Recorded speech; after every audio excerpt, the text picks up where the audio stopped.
The most obsolete idea is go to school, get a job, work hard, save money, get out of debt, and invest for the long term in the stock market.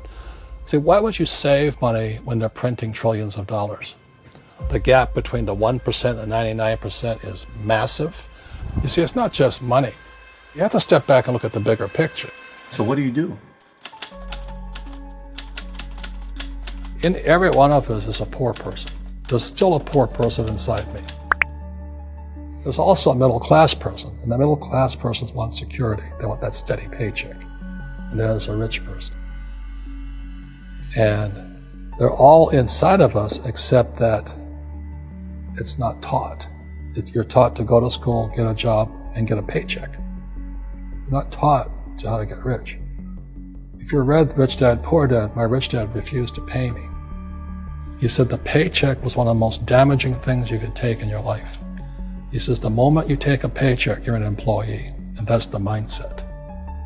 So my rich dad never paid me. It drove my poor dad, government employee, nuts. You gotta pay people, you gotta pay people.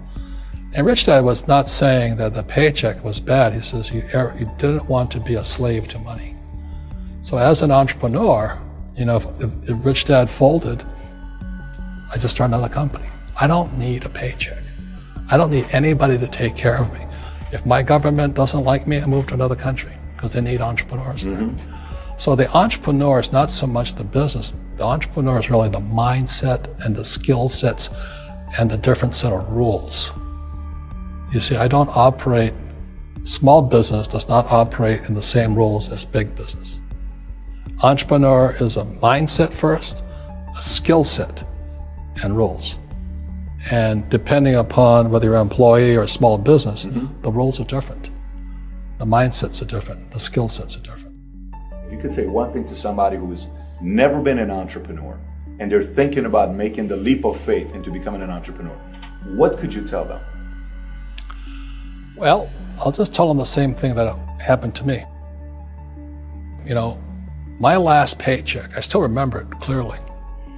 It was one of the worst and the best days of my life. And I was in Puerto Rico.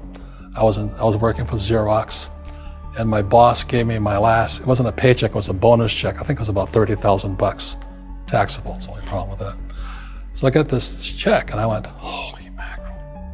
You know what I mean? So I was excited, but I was also disturbed. And so this other guy comes up to me, his name was John, and John says to me, he says, you're gonna be back. I said, why? He says, because you're gonna fail. I looked at him and said, look, few expletive words, because that's what he did. He left Xerox, failed, and he came back. And I said, look, you failed and you came back, but I'm gonna fail and I'm never coming back. And that's the attitude. Do you know what I mean? If you say, well, if I fail, I'll go back to mommy and daddy, then that's what you'll do. So if you fail, that's when I became an entrepreneur, because I had no money. I had no money for years. I didn't have a paycheck. But that's what my rich dad encouraged me to do. He says, when you don't have this paycheck, you get hungrier, smarter, and it's a test of your character. Will you become a crook? Will you become dishonest? Will you cheat and steal? Or will you become a better human being? So really, that's the benefit of becoming an entrepreneur, is you really find out who you are when you don't have anything. So you always have to look at the big picture. Too many people look at, well, what's going to happen to me? When you look at the big picture, you're also going to know that when something bad happens, something good's going to happen. But you got to prepare for whatever is coming. If you think next 20 years will be like the last 20 years, you're going to get creamed. When you and I go to the supermarket and we buy a carton of milk, we always check for the expiration date. But most people do not check for the expiration date on their brains. Instead of get out of debt, I get into debt. I just refinanced $300 million in debt. I went from 5% to 2.5% interest. I made a fortune.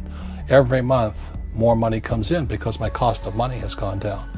So while some financial experts are saying get out of debt, I'm saying learn how to use debt.